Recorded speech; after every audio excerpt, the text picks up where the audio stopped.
നിലമ്പൂർ ഉപതെരഞ്ഞെടുപ്പ് വിജയിച്ചതിന്റെ ആവേശത്തിലാണ് കേരളത്തിലെ കോൺഗ്രസ് പാർട്ടി. ഇതുപോലെ നിർണായകമായ സമയത്ത് ഒരു തെരഞ്ഞെടുപ്പ് വിജയിക്കുക എന്ന് പറയുമ്പോൾ തന്നെ കോൺഗ്രസിന് കൂടുതൽ ഓക്സിജൻ കിട്ടിയ മട്ടാണ്. തെരഞ്ഞെടുപ്പിലെങ്ങാനും കോൺഗ്രസ് തോറ്റുപോയിരുന്നെങ്കിൽ എന്താകുമായിരുന്നു പാർട്ടിയുടെ അവസ്ഥ?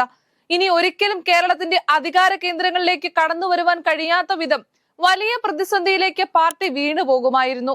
അത്രമേൽ നിർണായകമായ ഒരു സാഹചര്യത്തിൽ നിലമ്പൂരിലെ വിജയം കോൺഗ്രസിന് നൽകുന്ന ജീവവായു വളരെ വലുതാണ്. വരണ്ട മരുഭൂമിയിൽ മഴത്തുള്ളി വീണതുപോലെയാണ് നിലമ്പൂരിലെ UDFന്റെ വിജയം. നിലമ്പൂർ ഉപതെരഞ്ഞെടുപ്പ് പ്രഖ്യാപിച്ചതു മുതൽ UDFനുള്ളിലും കോൺഗ്രസിനുള്ളിലും നിരവധി വിഭാഗീയത നിലനിന്നിരുന്നുവെങ്കിലും വിജയിച്ചപ്പോൾ നേതാക്കൾ എല്ലാവരും ഒരേപോലെ ഹാപ്പിയാണ്. പരസ്പരം കേക്ക് കൊടുക്കുന്നു, ലഡു കൊടുക്കുന്നു. കോൺഗ്രസ് നേതാക്കൾക്കിടയിൽ എന്തൊരൈക്യം, എന്തൊരു സന്തോഷം. നിലമ്പൂരിലെ തെരഞ്ഞെടുപ്പ് ഫലം വന്നതിനു ശേഷം കണ്ണൂരിൽ KPCC പ്രസിഡന്റ് സണ്ണി ജോസഫ് MLAയും എറണാകുളത്ത് പ്രതിപക്ഷ നേതാവ് VD സതീശനും പറഞ്ഞത് ഒരേ കാര്യം. ചില ചാനലുകൾ പറയുന്നത് പോലെയല്ല പാർട്ടിക്കുള്ളിൽ ഒരു പ്രശ്നങ്ങളും ഇല്ലെന്നാണ് നിലമ്പൂരിലെ ജനവിധി കൊണ്ട് കോൺഗ്രസ് ഉയർത്തിക്കാട്ടുന്നത്. നേതാക്കൾക്കെല്ലാം പരിഭവവും പരാതിയും ഉള്ളത് മാധ്യമങ്ങളോടാണ്. കേട്ടുകേൾവി പോലും ഇല്ലാത്ത തരത്തിൽ തങ്ങളെ ചില മാധ്യമങ്ങൾ വേട്ടയാടിയെന്ന അഭിപ്രായമാണ് കോൺഗ്രസ് നേതാക്കൾക്ക് പൊതുവെ ഉള്ളത്. അതിപ്പം കോൺഗ്രസ് നേതാക്കൾക്കും കോൺഗ്രസ് പാർട്ടിക്കും വിഷമം ഉണ്ടാക്കാത്ത തരത്തിൽ പ്രവർത്തിക്കുകയല്ലോ മാധ്യമധർമ്മം. സ്വാഭാവികമായും സത്യത്തിനും നീതിക്കും വേണ്ടി മാധ്യമ പ്രവർത്തകരും മാധ്യമ സ്ഥാപനങ്ങളും നിലകൊള്ളുമ്പോൾ വാർത്തകളിൽ പ്രതിപാദിക്കപ്പെടുന്ന രാഷ്ട്രീയ പാർട്ടികളുടെ വിഷമം ഒരു മാനദണ്ഡമേ അല്ല. അങ്ങനെ നോക്കുമ്പോൾ കോൺഗ്രസ് നേതാക്കളുടെ മാധ്യമങ്ങൾക്കെതിരായ പരാതികളിൽ കഴമ്പില്ലെന്ന് വേണം മനസ്സിലാക്കുവാൻ. സതീശനൊക്കെ പറയുന്നത് കേട്ടാൽ തോന്നും കോൺഗ്രസിനുള്ളിലെ പ്രശ്നങ്ങൾ മുഴുവൻ ഉണ്ടാക്കുന്നത് ഈ നാട്ടിലെ മാധ്യമങ്ങളാണെന്ന്. പണ്ടൊക്കെ അതിനിർണായകമായ KPCC യോഗത്തിൽ നിന്നും നിർണായക വിവരങ്ങൾ മാധ്യമങ്ങൾക്ക് ചോർത്തി നൽകുന്ന നേതാക്കൾ പോലും ഉണ്ടായിരുന്നു. ഇപ്പോഴും കുറവുണ്ടെന്നല്ല, പക്ഷേ നേതൃത്വത്തെ ഭയന്നെങ്കിലും ചിലരൊന്നും പുറത്തേക്ക് വിടാറില്ല എന്നതാണ് വാസ്തവം. ഏതായാലും നിലമ്പൂരിലെ ജനവിധിയിൽ കോൺഗ്രസിന്റെ പുതിയ നേതൃത്വം ഡബിൾ ഹാപ്പിയാണ്. KPCC പ്രസിഡന്റ് സണ്ണി ജോസഫും പ്രതിപക്ഷ നേതാവ് VD സതീശനും നേതൃത്വം നൽകി ഷാഫി പറമ്പിലും PC വിശ്വനാഥും AP അനിൽകുമാറും പോലെ തേര് തെളിയിച്ച പ്രചരണമായിരുന്നു നിലമ്പൂരിൽ കണ്ടത്. ഇനി തദ്ദേശ സ്വയംഭരണ നിയമസഭാ തെരഞ്ഞെടുപ്പുകളിലേക്കുള്ള ദൂരം വളരെ കുറവാണ്. മാസങ്ങൾക്കകലെ വീണ്ടും സംസ്ഥാനം വിവിധ തെരഞ്ഞെടുപ്പുകളിലേക്ക് പോകുമ്പോൾ KPCCയുടെ നേതൃത്വത്തിൽ വീണ്ടും ചില മാറ്റങ്ങൾ ഉണ്ടാകുമെന്ന് കേൾക്കുന്നു. നിലവിലെ KPCC president Sunny Joseph MLA Peravoor മണ്ഡലത്തിലെ ജനപ്രതിനിധിയാണ്. പേരാവൂർ മണ്ഡലത്തെ സംബന്ധിച്ച് ഏറെ ജനകീയനായ MLA ആണ് സണ്ണി ജോസഫ്. ഇടത് ഉയർത്തുന്ന വെല്ലുവിളികളെ അതിജീവിച്ചാണ് അദ്ദേഹം നിയമസഭയിലേക്ക് എത്തുന്നത്. പേരാവൂരിൽ സണ്ണി ജോസഫിനപ്പുറം മറ്റൊരു പേര് വരുന്ന തെരഞ്ഞെടുപ്പിലും കോൺഗ്രസ് പരിഗണിക്കുവാൻ സാധ്യതയില്ല. അങ്ങനെ വരുമ്പോൾ KPCC പ്രസിഡന്റായ സണ്ണി ജോസഫ് കേവലം തന്റെ മണ്ഡലത്തിലേക്ക് മാത്രം ഒതുങ്ങുന്ന സ്ഥിതി ഉണ്ടാകും.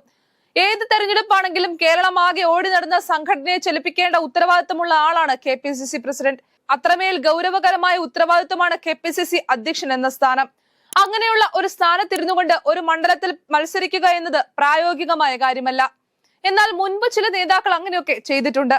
രമേശ് ചെന്നിത്തല KPCC പ്രസിഡന്റ് ആയിരിക്കുമ്പോൾ തന്നെ ഹരിപ്പാട് മണ്ഡലത്തിൽ നിന്നും നിയമസഭയിലേക്ക് മത്സരിച്ചിട്ടുണ്ട്, വിജയിച്ചിട്ടുണ്ട്. രമേശ് ചെന്നിത്തല കേരളം ആകെ അറിയപ്പെടുന്ന ഏറെ സ്വീകാര്യതയുള്ള ഒരു നേതാവാണ്. എന്നാൽ സണ്ണി ജോസഫ് അങ്ങനെയല്ല. പേരാവൂർ മണ്ഡലത്തിനും കണ്ണൂർ ജില്ലയ്ക്കും അപ്പുറം സണ്ണി ജോസഫിനെ ആർക്കും അത്ര കണ്ടറിയില്ല.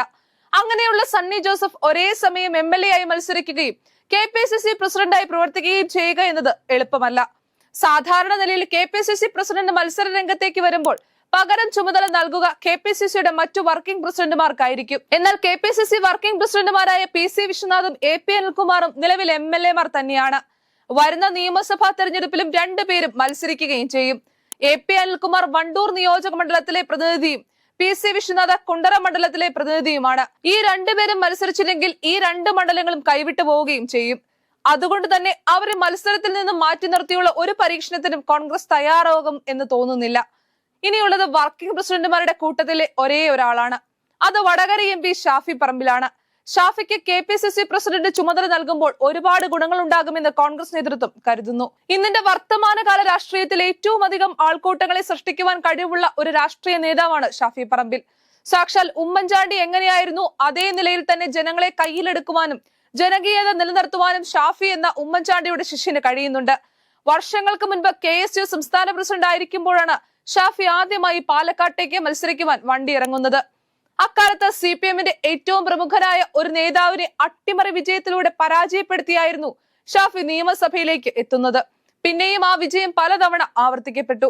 സംഘപരിവാർ അവരുടെ എ ക്ലാസ് മണ്ഡലം എന്ന് കരുതുന്ന പാലക്കാട് മെട്രോമാൻ തീർത്ത പ്രതിസന്ധികളെ പോലും അതിജീവിച്ച് ആധികാരിക വിജയം ഷാഫി നേടിയിരുന്നു.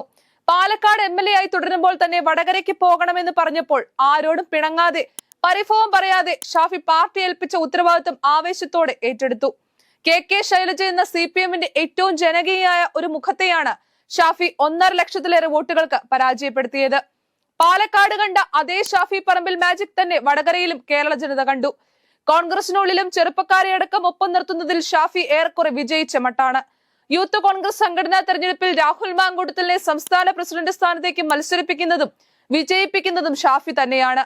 കോൺഗ്രസിനുള്ളിലും കോൺഗ്രസിന് പുറത്തും ഷാഫിയുടെ രാഷ്ട്രീയ തന്ത്രങ്ങൾ ഒരിക്കലും പിഴച്ചിട്ടില്ല. വരാനിരിക്കുന്ന നിയമസഭാ തെരഞ്ഞെടുപ്പ് കാലത്ത് ഷാഫിയെ KPCC പ്രസിഡന്റ് ചുമതല നൽകി മുന്നിൽ നിർത്തിയാൽ കുറഞ്ഞത് കോൺഗ്രസിന് തനിച്ച് 60 സീറ്റുകളിലെങ്കിലും വിജയിക്കുവാൻ കഴിയുമെന്ന് പലരും അഭിപ്രായപ്പെടുന്നു. ഉമ്മൻചാണ്ടി ഒരു വണ്ടിയും എടുത്ത് കാസർഗോഡ് മുതൽ തിരുവനന്തപുരം വരെ ഒന്ന് കറങ്ങിയാൽ കേരള ജനത കോൺഗ്രസിന് അനുകൂലമായ ഒരു തരംഗത്തിലേക്ക് വഴിമാറുമെന്ന് പലരും പറഞ്ഞു കേട്ടിട്ടുണ്ട്. അതേ നിലയിൽ ഷാഫി പറമ്പിലും കാസർഗോഡ് മുതൽ തിരുവനന്തപുരം വരെ ഒരു യാത്ര നയിച്ചാൽ അത് കോൺഗ്രസിനുണ്ടാക്കുന്ന നേട്ടം ചെറുതല്ല. ഏതായാലും ഷാഫിയെ മുൻനിർത്തി നിയമസഭാ തെരഞ്ഞെടുപ്പിനെ നേരിടുവാനുള്ള കോൺഗ്രസ് നീക്കം ഗുണം ചെയ്യുമോ എന്നതാണ് ഏവരും ഉറ്റുനോക്കുന്നത്.